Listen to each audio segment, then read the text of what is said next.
When you look at the price tag on a new laptop, it's easy to assume you're just paying for raw materials, assembly, and transport. That baseline logic lines up perfectly with the theory of absolute free trade. In a completely borderless economic system, companies build wherever labor is cheapest. Goods cross oceans without friction, and global innovation accelerates because everyone competes on a perfectly level playing field. But stripping away all borders exposes domestic factories and local workers to foreign competitors who might pay their laborers pennies on the dollar. To prevent domestic industries from collapsing, governments pull hard in the opposite direction, toward protectionism. They construct legislative walls around their own markets to shield their local jobs from outside forces at all costs.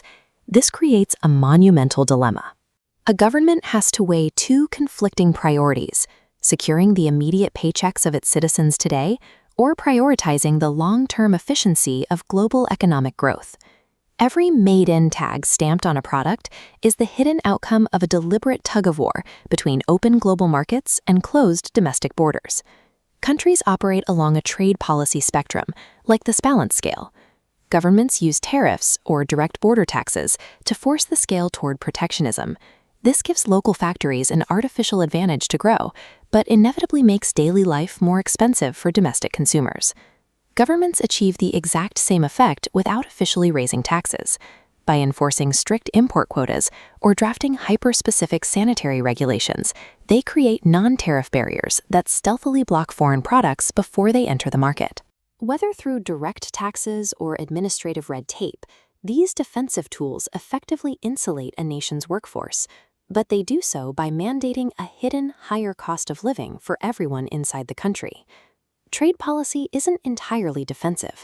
Governments also deploy aggressive, offensive tactics to capture international markets, beginning with export subsidies. A state directly injects capital into domestic companies, allowing them to mass produce and ship goods overseas at artificially low prices. When this flood of cheap goods hits a foreign market, unsupported local companies are deeply undercut and driven toward bankruptcy. To defend against this tactic, international trade rules authorize a retaliation mechanism known as anti-dumping measures. If a foreign company is dumping subsidized goods, the defending country applies a penalty tax, mathematically neutralizing the subsidy and forcing prices back to a fair baseline. A parallel tool, countervailing measures, is triggered when an offending subsidy is traced explicitly to a foreign government's direct financial intervention. Modern global trade isn't a peaceful, natural exchange.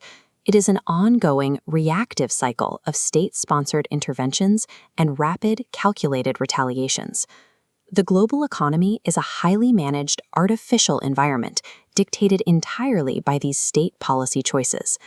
If a state chooses extreme protectionism, it preserves immediate jobs, but sealing off the borders breeds severe technological stagnation, isolating the country from global advancement.